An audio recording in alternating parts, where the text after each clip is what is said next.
You're listening to the Business and Life Conversations podcast with Angela Henderson, episode 103. Hey there, you're listening to the Business and Life Conversations podcast. My name is Angela Henderson, and on this show, we talk about improving your business, life, or both by having amazing and rich conversations with brilliant guests who will inspire you and who will give you tips and tricks to help you grow both in life and in business. Well, hey there, and welcome back to another awesome episode of the Business and Life Conversations podcast. I'm your host, Ange, from Angela Henderson Consulting, where I'm a business consultant and coach who has helped hundreds of amazing women business owners get all the pieces in place to have consistent 5-figure months and then on to 6- and 7-figure years without burning out in the process. Today, I'm excited to bring on the podcast one of my one-to-one consulting clients, Jen Waterson, who is the founder of Simply Smarter Numbers. Jen is an absolute weapon when it comes to helping business owners make more profit and take back their time. And today, on this particular episode, we're going to explore why business owners struggle with profitability.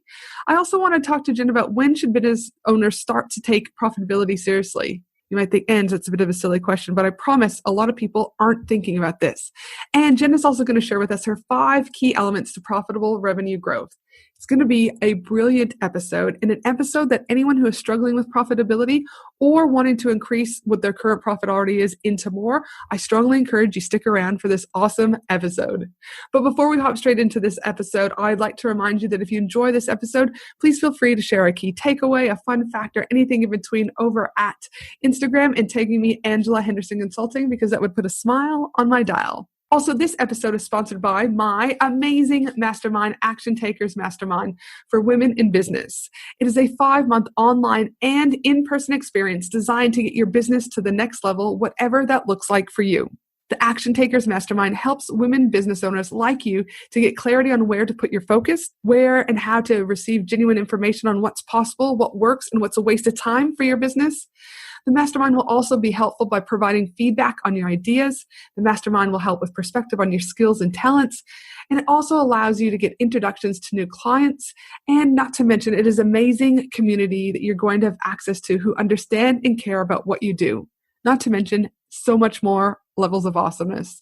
During the 5 months, you're going to get 2 strategy sessions with me, 2 emergency calls with me when you need help ASAP, hot seat calls each month, 2 implementation sessions each month, 5 months access to the private Facebook community so that those long, juicy conversations continue past our live sessions, a 1-day live event on beautiful Gold Coast, Australia. So if this is sounding like something that you need in your life right now in order to up-level your business and take you to where you want to go, get the clarity you need and move you from stuck to unstuck, then I strongly encourage you to head to bit.ly, bit.ly/mastermind with Ange to apply for one of the 20 spots. We start August 1st. Again, you can apply at bit.ly, bit.ly/mastermind with Ange. Now let's get into this amazing episode. Welcome to the show, Jen. Thank you. Thank you for having me, Ange. I'm very excited to be here. Yes, I'm super excited to be here because, as you know, especially during these last 12 to 18 months, knowing the numbers and time and ROI, things that we're going to get deep into later on today, is exceptionally important, for the business growth of a business. But yet, I think something that is so missed. It is. And we see it these days in particular, right now when everybody's going through some level of crisis in their business. Right now, at the time of recording, of course, we've got the whole coronavirus thing happening, and not to focus on that. But it's at times of crisis like this where whether you know your numbers or don't know your numbers, it has a big impact on how well you can get through times of crisis and problems. 100%. And I think people have been forced to, at this particular time in the world, they've been forced to go, probably haven't been really looking at my numbers. It's kind of been out of sight, out of mind. But now, I've got no choice because I've got time on my hands because my business is either slowed down or I'm a hair salon or, something like that where you haven't closed for good, but you've been closed for a period of time. And I think people have really had a lot of time to not only reflect, but also an ability to reset where they want to go. And so I'm glad to have you on the show today. We're going to talk about the 5 key elements to profitable revenue growth. But before we jump in, I like to always ask a guest when they're on the podcast one little simple question, a fun question so that the audience gets to know you a little bit better before we hop into the key elements. And my fun question for you is I know you and your hubby love to golf.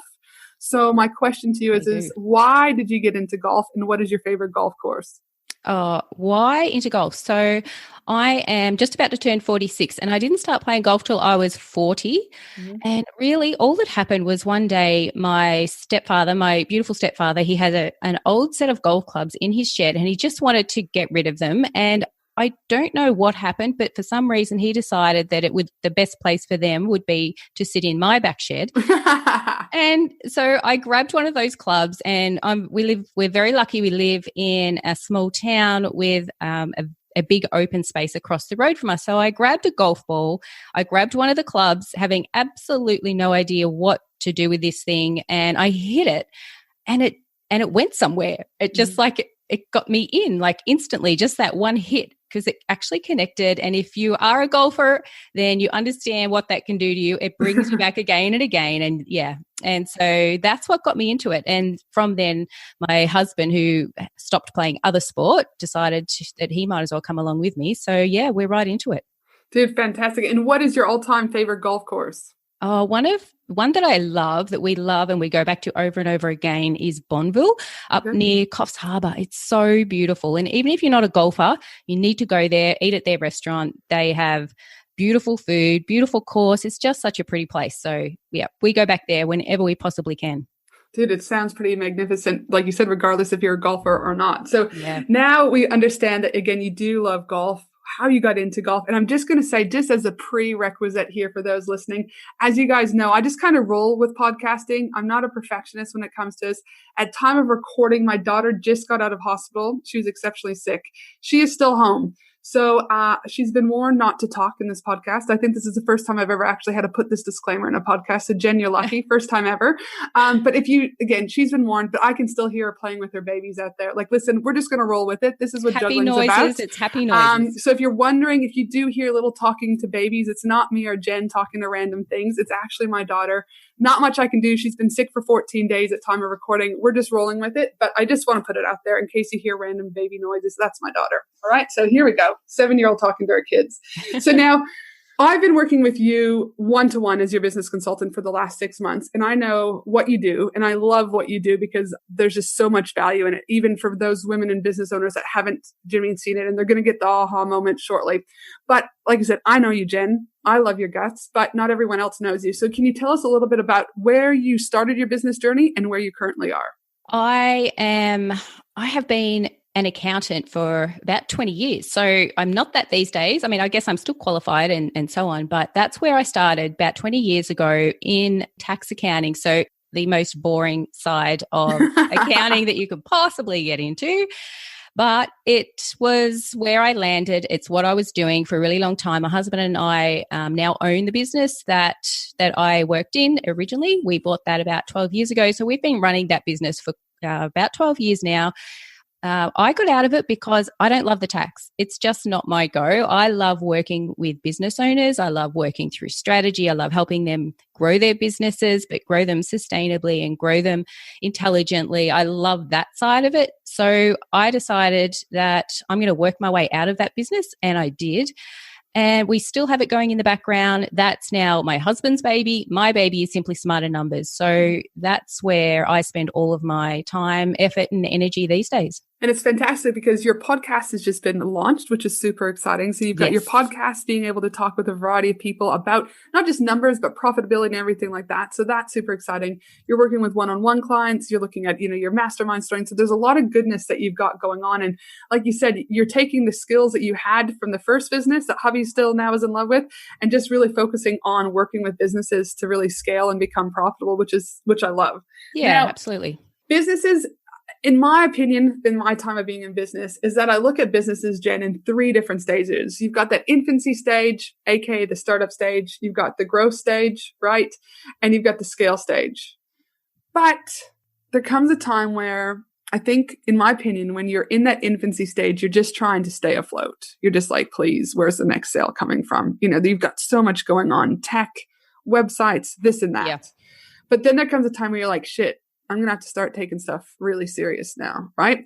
Have you seen that in your experience too at the different stages? I mean, what are your thoughts about that? Yeah, absolutely. So in that infancy stage, I think people just have low expectations on profitability, or whether it's we give ourselves an excuse because we're not quite ready yet, we're not there yet, we're building up to that. Infancy stage, we can really let a lot slip by. It's not always necessary. We don't have to go for 12 months or whatever it might be without any profit. It's not always just about that top line. It does feel like it at the time, but I do feel like as a business owner, if we can do things a little bit smarter, we don't need to overcomplicate the numbers that are around our profitability. And if we can find that sort of little piece of magic there then and get that into our business a little bit earlier, then it just means at the end of the day, we're going to make more profit faster.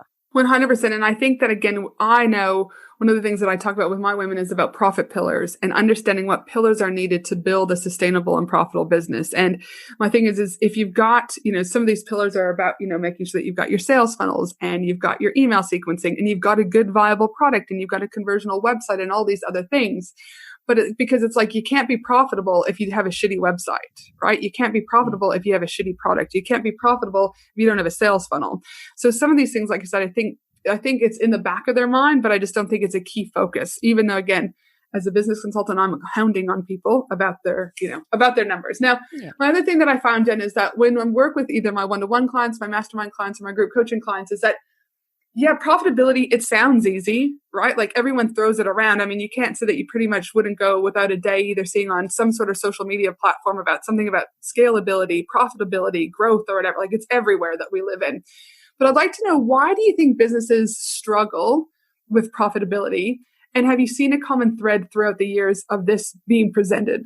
Yeah, I have. And where they struggle is the lack of understanding, okay? And the thought that it's really complicated, the thought that it's hard knowing where to go to find those numbers.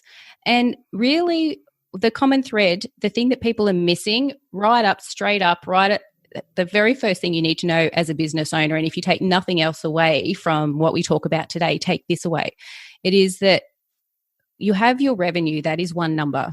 Then what I always refer to and talk about is the next number directly below that in any profit and loss statement, which many of you may not have ever even looked at. But the next number is your direct expenses. Now, whether you're in a service-based business or whether you're in a retail business, whatever it might be, it's that next number underneath that these are your direct expenses that come straight off that revenue. And that might be your wages. It might be the stock that you had to purchase in order to sell to make that revenue. So that direct expense that comes straight off that revenue. And that leaves you with a gross profit. So I'm not sure if that makes, enough sense. Yeah, 100%. Yeah. Because again, you have to be able to say what goes in comes out, and you've got to be, there's still something like, you can't have a business if you don't have any expenses. Typically, that's right. I don't know anyone that has an expense-free business, right? But if you sell a pair of shoes, you had to buy that pair of shoes from somewhere. Mm-hmm. And whatever you sell that pair of shoes for, you then take off whatever you bought it for, and then you've got a gross profit sitting there. And that gross profit, that is the thing that's all you have left. That is all you have left to pay the rent, to build the website, to pay any wages, to pay all of the expenses, to do all of the things. That money that's left also has to pay the tax man. It has to pay any debt that you might have. That's all you have left. So revenue is number one, and we can all find that really quickly and easily. The next one to look at is, what is that profit line, that first gross profit line after you have paid for your immediate direct expenses. I know there's a lot of, spruce in the online space about, I had a 7-figure launch, I had a 6-figure launch, I'm an 8-figure business, I'm this, that, and the other. But not everyone talks about what their profit is, right? And this is the part that shits me, because I think people actually lead others to believe that they're a lot more successful than what they actually are, right? And there's this beautiful lady named Sigrun, and she actually, what I like about Sigrun is she's very open about her numbers, all right? And so at the end of last year, she talked about, her numbers. And I think off the top of my head, I don't have it in front of me, but I think her revenue was 2.2 million last year. So you would think naturally 2.2 mil that there'd be the profit margin would probably be very good because the majority, she's not an e-com, so you don't have that expensive product, right? All online. But her profit was 10%. So her profit was 220,000, which, listen, still great, right? But again, and what I loved about Sigrun is her openness and willingness to talk about. And so her expenses, I think off the top of my head, were about 750,000 just went to staff. Yeah, I can tell you, Ange, categorically, straight out that the amount of revenue you earn has absolutely zero correlation with the amount of profit people are earning. Absolutely zero. I've spent 20 years looking at all sorts of different size businesses, types of businesses, like looking through financial statements for 20 years. And I am telling you right now that it does not matter. That top line is absolutely gives you no indication of what it is that person is taking home at the end of the day. Exactly right. But my thing though there is a social media perception, right? Is Sigrun, like I see Sig all over the place. In fact, I'm going to Iceland for her event. It was supposed to be this year, obviously postponed due to COVID. Like I love everything about what she stands for, right? Again, and about that openness. But because of the perception where I see everywhere, I just would have assumed her profitability would have been a lot higher, right? Because I'm just again, you see everywhere. So I say this as a caveat before we talk into the 5 key elements, because I think it's important that, again, be mindful that you never fully know what's going on behind the scenes. I've spoken with other 8-figure businesses before, and when you talk to them about their 7-figure launch they had, well, yes, they may have made 1 million, but they spent $900,000 on ads. Absolutely. Now, that's a massive risk to a business to try and even recoup 100K. Right? So I just want people to be mindful about what you potentially are being told and seen and what you're perceiving versus what reality is, right? And obviously I'm not asking you to focus on other people's businesses, focus on your own race course. But at the end of the day, it's hard not to when you're getting infiltrated with this every day on social media at some stage. Yeah, great point. So now I know we've talked about in our sessions in regards to the 5 key elements to profit revenue growth. And we've talked about, the wonderful mastermind and masterclass that you have that helps individuals with this also. But for us today, is I really want you to dive a little bit deeper because I know the benefit that you bring, but I want those listening to see the benefit, Jen. So I'd love for you to be able to walk us through what those 5 key elements to profitable growth revenue are. Yeah, sure. I'll run you through the 5 straight up so that people get a bit of a feel for where we're going. And then I'll go back and go through each one in a little bit more detail. How's that sound? Yeah, sounds fab. Okay, so number 1. So these are the 5 key elements to profitable revenue growth. Okay, so again, going back to what we just spoke about there, this is about revenue growth that is going to be profitable at the end of the day. So key element number 1. Number 1 is about setting goals. Number 2 is finding the right fit revenue streams. Number 3 is about wrapping the numbers around those revenue streams. Number 4 is wrapping the how around those revenue streams. And then number 5 is about getting clear on your daily, weekly, and monthly activity. I'm assuming you're going to walk us through a little bit more because some of these words, again, I can know them, but again, I'm very big about making sure that when we say clear activity, Jen will go through that a little bit deeper because what you might be thinking activity is could be very different to what Jen is about to propose to us. All right, so let's get into key element number 1 to profitable revenue growth, which is setting goals. What does that look like? So setting goals, to me, this is something that not everybody loves to do. Some people refuse to do it. Some people are always doing it. Some people are scared of doing it, but I love to set goals for a couple of different reasons, and they will make more sense as we move through the rest of the key elements. But when I talk about goals, it's not just monetary goals. So yes, we need to have a revenue goal because it makes sense in the grand scheme of what it is we're talking about to know how much revenue you're going to make. But we also want to have a profit goal, and we also want to have a lifestyle goal. And that's the essential one there that I kind of that I like to work into our key elements, is that it's all about creating that lifestyle that you're going to love at the end of the day. We go into business for any number of different reasons. Mm-hmm. One of them, hopefully, is to get ourselves a better lifestyle. So that is one of the goals that I like to talk about. Now, when I say lifestyle goals, what do I mean? Things like how many hours a week do I want to work? How many days a week do I want to work? How many weeks off per annum do I want to have? Do I want to travel overseas? And is that going to cost money? And if so, does that mean that I need to change my profit goal? And if I need to change my profit goal to accommodate my lifestyle, then do I need to then up my revenue goal? So it starts to just pull apart. If you're setting these types of goals, it just gives you the opportunity to just sit back and start pulling apart what it is that you want to get out of your business at the end of the day.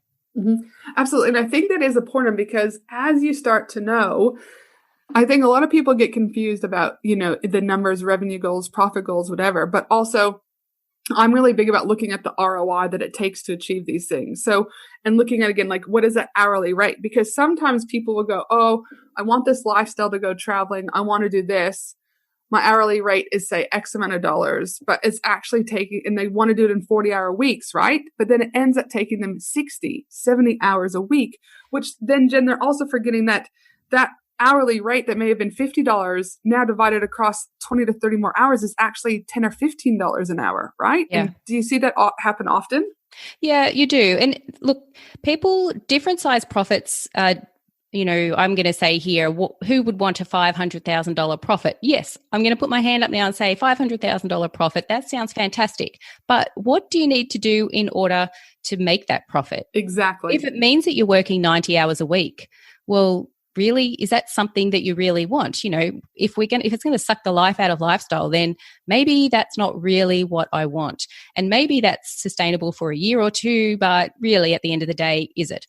So, and then it might be a case of reviewing that and saying, well, I know that I only want to work 30 hours a week. Mm-hmm. So if I know that I want to work 30 hours a week, how can I work backwards and find out what profit is going to suit me? What profit do I need to take care of that lifestyle, but also actually still have a lifestyle? And maybe making $300,000 profit, but working 30 hours a week sounds better. Everybody's different. So mm-hmm. And I also think it's also, again, when you start looking at your numbers really closely, it also allows, if you do want to make that $500,000 profit and you've been doing it yourself, it allows you to also look at that organizational structure to go, okay, I don't want to keep working 90 hours. Who else am I going to have to bring in? What is the cost associated with bringing these people in order to really figure out what that margin of growth actually is? So, So many things. But I really love that you've talked about, number one is setting goals. It's something that I'm really big, as you know, when you've been working with me and with my other clients. Sometimes, again, people can get distracted with those goals, right? Something comes up, but it's still, again, really big that if you can still keep coming back to them. And I know currently because of COVID, I've been really working closely more with my clients around 90-day goals because a lot is still unknown in the upcoming months here in Australia anyways, and collectively in America, the UK, etc. So by working on those 90-day goals, if you do need to adapt and change, I'm just finding that it's a lot quicker and a lot more adaptable. It makes it a lot more realistic, Ange. It's none of these goals are set in concrete. Mm-hmm. It's just part of the process. You change your goals at any point. These are your goals. They're your goals. You can do what you want with them. So if you need to change it to a 90-day goal for the sake of getting through a tough period that you're going through, then do that. That's totally okay. Yeah, 100%. And that's the beauty about businesses, isn't it? And I often don't hear it enough. And that's why I do, is that giving yourself permission that things can change and you can always adapt, right? There's never one set pathway for you or your business. If something's working, you might keep going. If something isn't working, again, I'm all about fail fast, move on, right? Fail fast, work harder, right? So it's just like adapting. Now, so number one thing for you, though, is in regards to these 5 key elements of profitable revenue growth is they've set their goals. And they've not only looked at, financial goals, but they've equally looked at those lifestyle goals. They've started to map things out. What's the second key element that you find that they really need to start working on? Okay, so number 2 is about finding the right fit revenue streams. Mm-hmm. So 2 things there I want to pull apart. 1 is what is right fit and what does that mean? And 2 is what are revenue streams? Mm-hmm. So when we're talking about, I'll go straight to revenue streams. When we're talking about revenue streams, there are a lot of people out there that will just know exactly what that means for them. And there are people that will sort of, be perhaps scratching their head a little bit thinking, what does that mean for me? Yeah. So revenue streams are sources of income coming into your business. So they could be any number of different things. They could be an online program that you offer. It could be an online shop. It could be a 6-month business coaching program that you offer. It could be a monthly retainer that you offer. Mm-hmm. It could be workshops that you put out and get paid for. It could be speaking engagements that you get paid for. it could be any number of different things, could be a revenue stream. So I guess, Angie, I could probably use your business as an example. You have a couple of different revenue streams, one being your retreat. Mm-hmm. That's correct. Yep. So we've got the retreat, we've got the one-to-one consulting, and we've got the mastermind. Those are kind of the core big offers. And then obviously we've got tinier offers that are also sprinkled within there. Yeah. So those three main revenue streams, that's what I'm sort of talking about here. It's about you to, for any of the listeners out there, to sit down and have a think about what is right for them. What is their main offers? Okay. So the thing is, lots of people, some people could have 7. You could have 7 main offers. You could have 2 main offers. You might only have 1. Everybody's a little bit different. Okay. So that's what I'm talking about when I talk about revenue streams. When I talk about the right fit revenue streams, this is about finding the right mix of those revenue streams that fit together and piece together your business and give you the lifestyle that you want. Mm-hmm. So if you had, and if your business consisted purely of 3 revenue streams, which were all different one-to-one consulting packages, I'm sort of just like using your business on the fly here. I hope that's okay. If you had 3 one-to-one service offerings within your business, then yes, you may be able to reach your revenue goals. And yes, you may even reach your profit goals. But the number of hours that it might take for you to deliver on those 3 different revenue streams could be just completely insane and not have you reach your lifestyle goal. So for you, it would then be about saying, okay, well, what can I stop doing? What do I want to peel away and not possibly stop doing? What can I then, or what can I add in to make things a little bit more user-friendly for me to get me a better lifestyle? So it's about, one, identifying what your revenue streams are. And then secondly, having some level of understanding around whether those goals, whether your revenue streams are able to actually reach those revenue goals, profit goals, and lifestyle goals. Mm-hmm. And I also think it's important to, like, what you talked upon there is, like, again, going back to the lifestyle goals, right? It's no point busting your ass over and over if it's going to compromise other parts, because you're going to start to resent that within yourself. Your family's going to resent that. Your friends or family are going to resent it.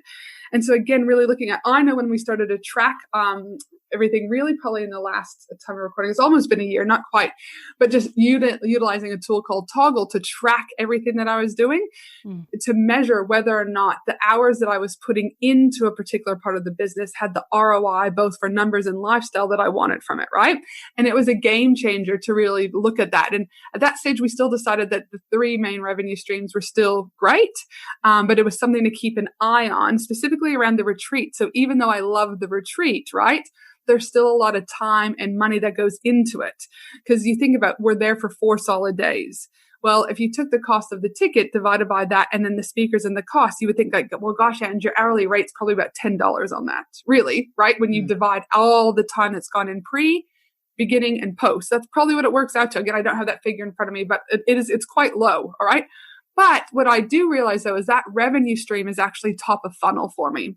Yes. So I get a lot of people coming to that, where then they get 4 days of hearing from me, seeing me, trusting me, but also then they see the community that I bring. And so even though we profit off of the retreat, not substantial profit as much as I like, but we still profit off the retreat. But because I know that it's a revenue stream, that the knock-on effect that I reap the benefits post the retreat. Does that make sense? It totally makes sense. So in a couple of steps time, when we start talking about the how it is that we're going to reach our revenue goals and our revenue numbers, then that's exactly the types of strategy. So that's more of a strategic investment of time for you. Mm-hmm. Absolutely. So then we go on to step number 3. And so step number 3 is, or key element, I should say. Key element number 3 is about wrapping the numbers around those revenue streams. Mm-hmm. So wrapping the numbers around the revenue stream. So we've just spoken about what those revenue streams are. Let's pretend you have 3 revenue streams, and let's then look at each one of those revenue streams independently and separately. And we want to look at how many you need to sell and at what price you need to sell it in order to reach your revenue goals. Sounds simple enough, okay? Mm-hmm. So anybody can sit down and do those numbers. How many do you need to sell, and at what price do you need to sell them to reach those revenue goals? You can do that for each one of those revenue streams, add them all up, and there you'll have your potential revenue goal. Mm-hmm. But then what you need to look at adding in is, okay, well, with this one-to-one coaching revenue stream, for example, Mm-hmm. what's my return on time on that? Mm-hmm. So if you can have a clear understanding around the return on time for each of those revenue streams, then you actually have the opportunity to start making some smart business decisions about where you'd go with that offer in the future. So let me just give you a bit of an example, Ange. Mm-hmm. If, for example, you had a $1,000 product, Uh-huh. a job, a consulting job that you were doing, and you did this job every month. So it was $1,000 for the sake of a nice round number. Mm-hmm. And you are spending 4 hours a month for working directly on that job. So delivering that job, 4 hours a month. Mm-hmm. Then we go 4 hours into 1,000 is $250 per hour. So that's what I refer to as a return on time. Your return on time for that product, that service that you're delivering, is $250 per hour. Now, we might then look a little bit deeper at that and say, well, okay, I'm spending 4 hours a month, 1 hour a week delivering this product, but I'm actually, when I look at it properly, I'm spending a half an hour before and a half an hour after each meeting. So it's actually 2 hours. Mm-hmm. Because I'm preparing, I'm making notes and whatnot. So then that 4 hours really actually is 8 hours. So 8 hours into $1,000 for the month is $125 per hour. Mm-hmm. So all of a sudden my return on time isn't $250, it's actually $125. Right. Yep. Okay, so it's about having that knowledge around what it is for a start. And then once you know that, then you have a distinct advantage. It's like you have the opportunity to make some changes. Exactly right. Because again, I think that's a perception, right? Well, I'm only working 2 hours with a client. No, you're never just working 2 hours with a client, right? Like there always are. Well, typically you still have phone calls, emails, Instagram messages back and forth, maybe. Like you said, the prep time, Absolutely. the back time. And again, when you start to, we'll talk about this in the habit, when you start to track your time, right? You get a really clear understanding of exactly the amount of time that's going into a particular revenue stream. Yeah, absolutely. And if you know that the result for that 1 month working on that one job with that one client was getting you $125 an hour, then you can say, well, okay, am I happy with that or am I not happy with that? Do I need more from my return on time in order to give me the lifestyle, the profit, reach my expectations, what I want to do in business? And if the answer is no, I don't want to be returning a $125 per hour. Yep. If that's the case, then what I can then do is say, well, okay, I have a couple of options. I either increase the price, I reduce the amount of time that I spend, I find a more efficient way of spending the time that I'm spending with that person, or I can reduce the number of hours by maybe a VA who is at a lower price point than me. That's the opportunity that you have there, is once you know that you're able to, how it is what you want to increase, then you can. So Jen, if they've now figured out, they've set their goals, they're finding the right revenue streams, they're really kind of unpacking it a little bit more, being able to go, it's probably not just, the $1,000 by the time we figure this out. They're wrapping the numbers around those revenue streams. What is key element number 4? Can you unpack that a little bit for us? So number 4 is about wrapping the how around those revenue numbers. So here we just start to pull it apart a little bit more, but still at a higher kind of level. So a more of a strategic level, a little bit like what you mentioned before, Ange, that your business retreat. So let's perhaps use that one as a bit of an example. So if you were a coach and you wanted to, your numbers were telling you that if you want to achieve your goals, you need to be charging at a more premium price, okay? If you know that because your numbers are telling you that, then you have the opportunity to say, okay, well, let's just bring this right back to what next? what do I have to do now to make sure that I am attracting the right people, that I am, like you say, top of funnel, bringing in quality people that can see that what I'm doing is of value and is worth the money. I am worth the money to these people for them to spend. I'm kind of like not really making much sense here, I think, but bringing in the right people that are willing to spend the money that you know that you need to make in order to reach your goals. And I know that can be scary for some women, right? At the beginning, because when they start looking, I know I've got a couple clients that were looking at their numbers and they're like, Ange, pretty much what this is saying with this data is I'm going to have to increase my number, increase my pricing, right? And I'm like, well, you either increase your pricing or we need to find a more scalable product. It's up to you. But they're like, but if I increase my pricing, then they're not going to buy. And I'm like, but based on what? Right? So again, that's where those stories and beliefs, the mindset comes into play. Now, of course, there's going to be some people that say no, but if you provide a good service, you know you can. And I also think about like, you can increase it. But one of the biggest things, Jen, though, that I found in being a business consultant, and I actually get shit for this quite a lot, is, and with your skill set, you should be charging so much more. And I'm like, maybe I could be charging more. And maybe, yes, Jen, I would be closer to my, the revenue goal that I want and the profitability goal that I want. But also, I think there comes a time when you also go, well, hold on, what still fits within my values and what I stand for, right? Like, if my mission for me, for example, is to work with an additional 3,000 women between now and 2025 and being able to give them the tools, resources, and community they need. If I start charging 5,000 and 10K packages a month, am I going to be able to help as many women as I want? That's right. That starts to go out the window. So this is where it's about looking at a more strategic, from a more strategic level. If your goal is to sell, if you're a website designer and you want to sell 3 website design packages per month at $8,000 each, and you'd only ever done them at $6,000 before, then yeah, sure, that's going to be a bit frightening. But your choice then might be to say, well, I'm not going to sell, I don't want to do that. I want to sell more at the lower price. But if I'm going to sell it at the lower price, what am I going to do differently? Exactly. What am I going to take away? What am I going to do more efficiently so that I'm not spending the time there? So it's not always a case of just having to ramp up the amount that you're charging. Yep.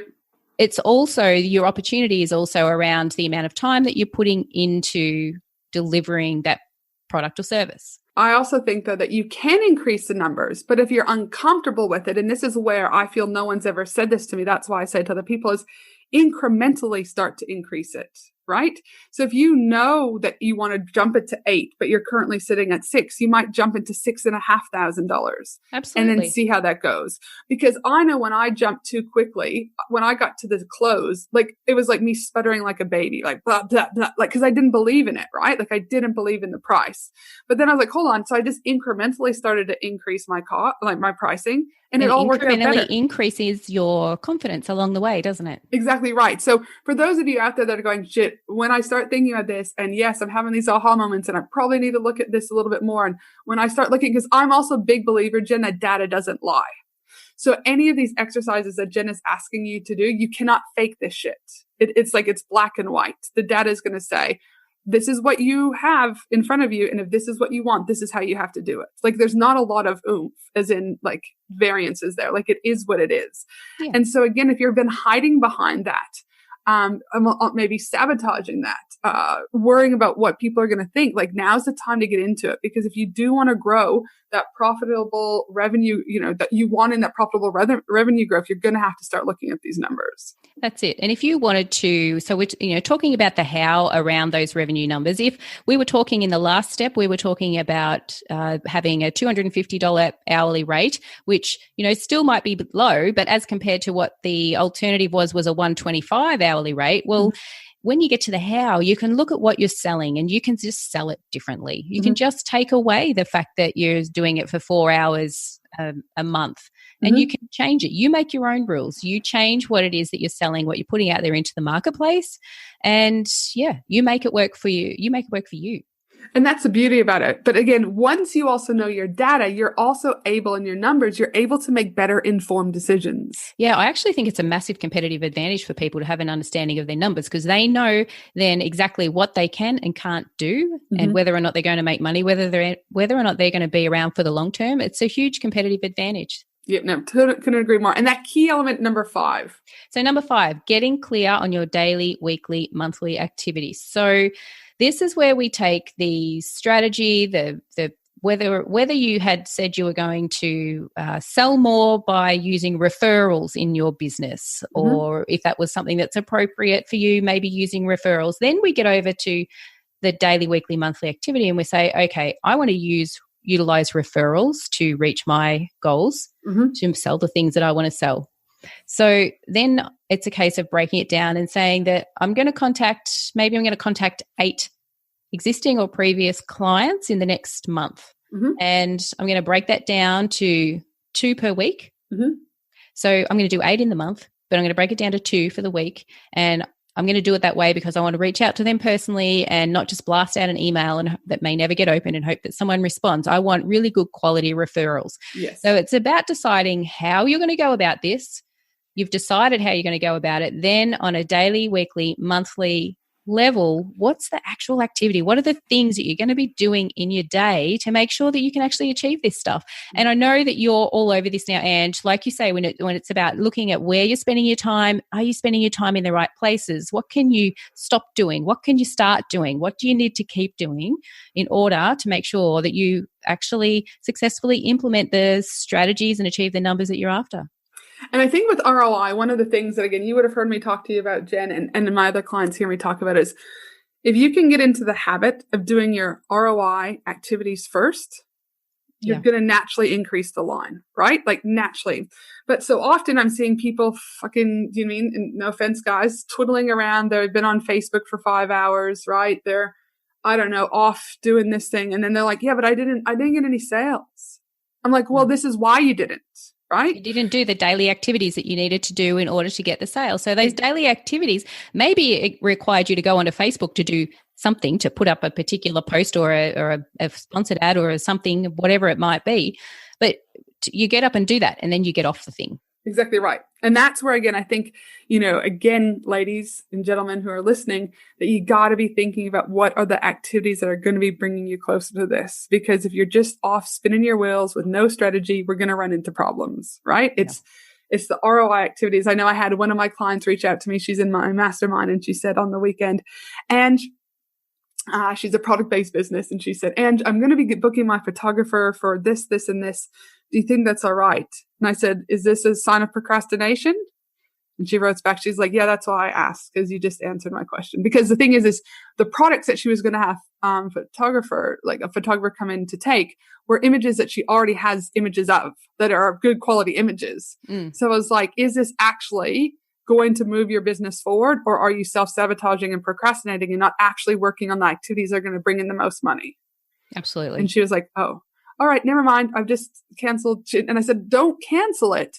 My thing is there's about 6 other products that we need to develop. And I'm like, those should have been developed. But if you've already developed those, then of course, book the photographer in, because we're going to need new images in order to be able to market and sell, right? But if you're only booking her to get images of stock that's already been redone, don't bother. Like it's not worth it, right? You just that's leading to that expense line that's not going to be bringing in a lot more profit for us. So, in revenue for us. So yes. And now, so it's always about understanding. And I swear the more the women that I work with become clear and they start to understand those ROI activities, those daily, monthly, weekly activities, you see the switch. They just they're like, yep, I've just been, farting around, or, then I get the messages, and I had my biggest month. Well, what's the biggest difference? I worked on those things that are going to bring me in money. Absolutely. And it might only be 3 things. Exactly right. It doesn't have to be a bigger list. You don't have to do everything. There are so many things that we can do in business. You don't have to do them all. You just need to choose and know which are the 3 or 4 or 5, whatever the 2 things that you need to do in order to get you closer to your goal. Yep, 100%. And once you figure those out, again, like I said, it isn't necessarily you doing them all the time. It could be that it's your team that's posting it for you, right? Or helping you create the newsletter. It doesn't necessarily mean that it's a direct that you have to do it. Yep. So now for those that are sitting there going, okay, you've probably convinced me a little bit, Jen and Ange, in regards to, I don't know my numbers. I haven't even read my profit and loss statement. I kind of just, I get things done because the tax man tells me, but I don't really understand. Income streams, oh, I sell a few things, don't really know specifically, but yeah, I'm selling things.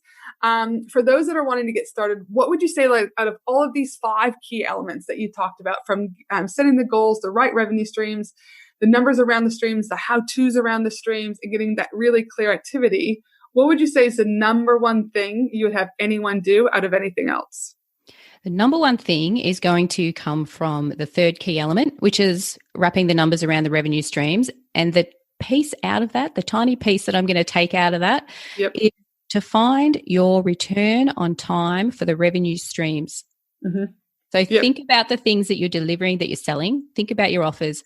Think about really how much time you're spending delivering those, and start keeping a track of it. Start writing it down. And yes, I speak about service-based businesses a lot here, but same goes for any other sort of business. It's about taking that gross profit line.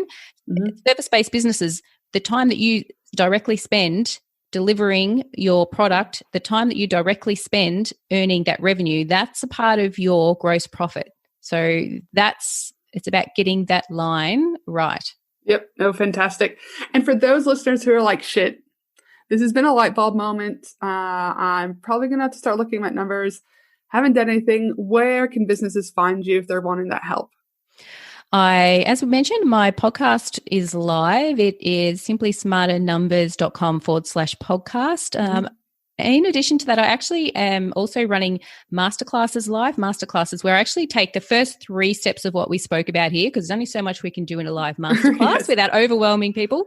Yep. And we do some demonstrations there where I bring up a revenue planner, and we actually look at this stuff. Some people learn by listening, some people learn visually, people learn in different ways. So it's my goal is to sort of put it out there in as many ways as we can to help people really start to understand. So if anyone was interested in joining me for that, then you'll find that at simplysmarternumbers.com/profit masterclass. Fantastic. And like you said, what I love is that you're giving multiple different learning points. So it could be like someone prefers to listen to the podcast as they're driving home or to work, or even exercising, whatever that is. Some people might, again, like to actually have to be in that masterclass with you. So again, make sure we will include those links definitely in the show notes.